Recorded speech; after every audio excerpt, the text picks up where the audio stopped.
ఒక మనిషి ఇంతగా ఇంకొక మనిషి పట్ల శ్రద్ధ కలిగి ఉంటే దేవుడు నీ పట్ల ఎంత శ్రద్ధ కలిగి ఉంటాడు ఎప్పుడైనా ఆలోచించావా? పరిస్థితులను బట్టి కృంగిపోతున్నావేమో, నా జీవితం ఇలా అయిపోయింది, ఎవరు నన్ను పట్టించుకోవట్లేదు, భూమి మీద నా కొరకు ఎవరు లేదని బాధపడుతున్నావేమో. Praise the lord. ఎలా ఉన్నారు? కొన్నిసార్లు మనుషులు మనల్ని విడిచిపెట్టారేమో అని బాధపడుతూ ఉంటాం కదండి. మనుషులు మనల్ని పట్టించుకోవట్లేదు, ఎవరు నా పట్ల శ్రద్ధ వహించట్లేదు అని చాలా సార్లు మనం బాధపడుతూ ఉంటాం కదా.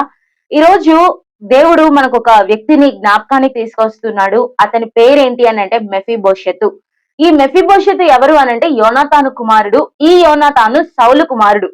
అయితే సౌలు యోనాతాను చనిపోయిన తర్వాత ఒక యుద్ధంలో మెఫీబోషెతు తన 2 కాళ్ళు కూడా పోగొట్టుకొని రాజు సింహాసనం మీద ఉండవలసిన ఈ మెఫీబోషెతు ఎక్కడో ఒక ఊరిలో నివసిస్తూ ఉంటాడు. అయితే అసలు మెఫీబోషెతు ఎవ్వరికి గుర్తుండదు. మెఫీబోషెతును కూడా మర్చిపోతారు. ఆ కాలంలో దావీదు రాజు యెరూషలేముని పరిపాలన చేస్తూ ఉన్నాడు. సౌలు కుటుంబం నిమిత్తము, యోనాతాను కుటుంబం నిమిత్తము నేను ఉపకారం చేయడానికి యోనాతాను కుటుంబంలో, సౌలు కుటుంబంలో ఎవరన్నా మిగిలిన్నారా అని అడిగితే ఆ పనివారిలో ఒక అతను చెప్తాడు. దావీదు రాజు మెఫీబోషెతును పిలిపించి నీవు భయపడద్దు, సదాకాలము నా బల్ల యొద్ద భోజనము చేసేదవు. మెఫీబోషెతు చాలా ఆశ్చర్యపోతాడు. మెఫీబోషెతుని ఎవ్వరు పట్టించుకోలేదండి. మెఫీబోషెతు ఎవరో కూడా తెలియదు. మెఫీబోషెతును మర్చిపోయారు. 2 సమయంలో అక్కడ చివరి వచనాల్లో రాయబడుతుంది, రాజు కుటుంబంలో ఒకని వలే మెఫీబోషెతు భోజనం చేస్తూ ఉన్నాడంట. స్పష్టంగా ఒక మాట పేర్కొనబడింది. ఏంటి అనంటే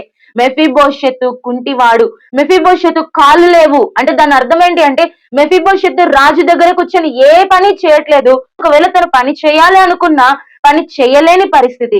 దావీదుకి తను తిరిగి సహాయం చేయలేడు.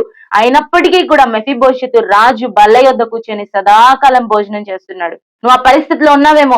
ఒకవేళ మనుషులు మర్చిపోయారండి, మనుషులు నా పట్ల శ్రద్ధ వహించట్లేదండి, మనుషులు నన్ను విడిచిపెట్టారండి, నేను ఒక ఉన్నతమైన స్థానంలో ఉండవలసిన వ్యక్తి ఎక్కడో దిగువకు జారిపోయానండి, మనుషుల వల్ల నేను ఈ పరిస్థితిలో ఉన్నానని నువ్వు అనుకుంటావేమో. కానీ దేవుడు ఒక దినమున నిన్ను జ్ఞాపకం చేసుకొని రాజు బల్ల యొద్ద భోజనము చేసే పరిస్థితికి దేవుడు నిన్ను తీసుకొస్తాడు.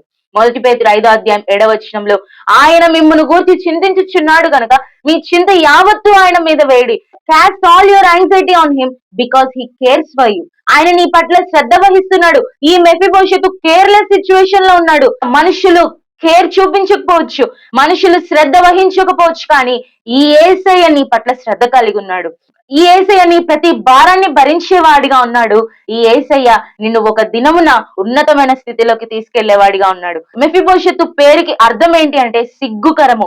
ఒకప్పుడు తన కాళ్ళు లేక రాజు కుటుంబంలో ఒక రాజుగా ఉండవలసిన వ్యక్తి ఎక్కడో మారుమూల ప్రాంతంలో జీవిస్తూ సిగ్గుపడుతూ ఉన్నాడేమో, బాధపడుతున్నాడేమో. ఇప్పుడు తన జీవితము ఎక్కడ మారిపోయిందంటే రాజు బల్ల యొద్ద సదాకాలం భోజనం చేసే వ్యక్తిగా మారిపోయాడు.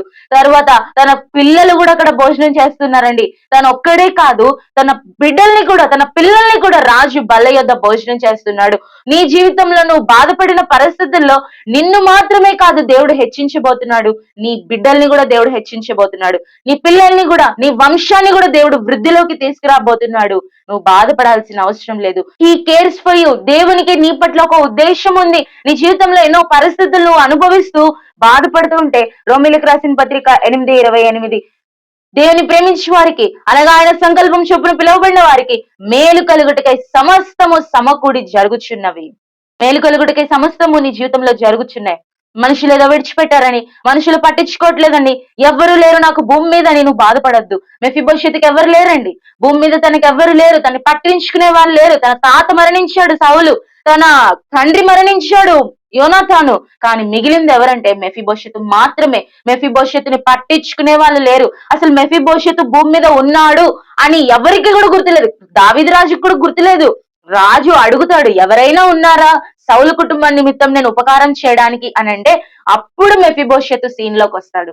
నీకు నాకు కూడా మేలు చేసే దేవుడిగా ఉన్నాడు. ఈ యేసయ్యకు మేలు చేయడం ఒక్కటే వచ్చండి, కీడు చేయడం యేసయ్యకి రాదు. ఒకప్పుడు ఏదో ఒక పూట తినేవాడేమో, పూటకు ఒక కూరతో తినేవాడేమో, ఇప్పుడు రాజు బల్ల దగ్గరికి వచ్చిన తర్వాత అనేకమైన భోజన పదార్థాలతో తృప్తిపరచబడుతున్నాడు. ఒకప్పుడు తృప్తి లేని జీవితం మెఫీబోషెతుది, ఇప్పుడు దావీదు బల్ల యొద్ద కూర్చొని తృప్తిగా 3 పూట్ల భోజనం చేస్తూ ఉన్నాడు.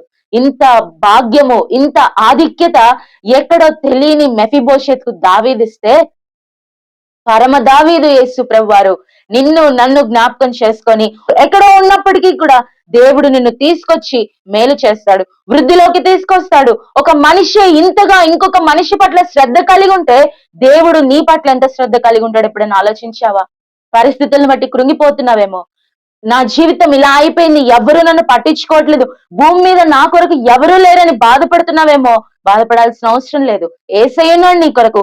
మనుషులందరూ విడిచిపెట్టినా, ఎవరు పట్టించుకోకపోయినా, even if no one cares, God cares for you. Cast all your anxiety on him because he cares for you. He wants you. He died for you on the cross of the Calvary. He shedded his precious blood on the cross of the Calvary. ఎందుకంటే ఆయన నిన్ను నన్ను అమితంగా ప్రేమిస్తా ఉన్నాడు. దేవుని ప్రేమకు వెలకట్టలేమండి.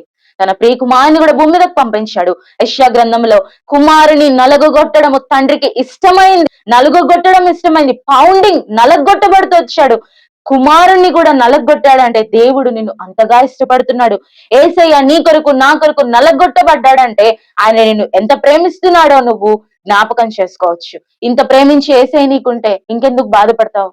ఆయన భౌతికమైన మేలే కాదు, ఆత్మకు కూడా ఆయన నీకు మేలు చేస్తూ వచ్చాడు.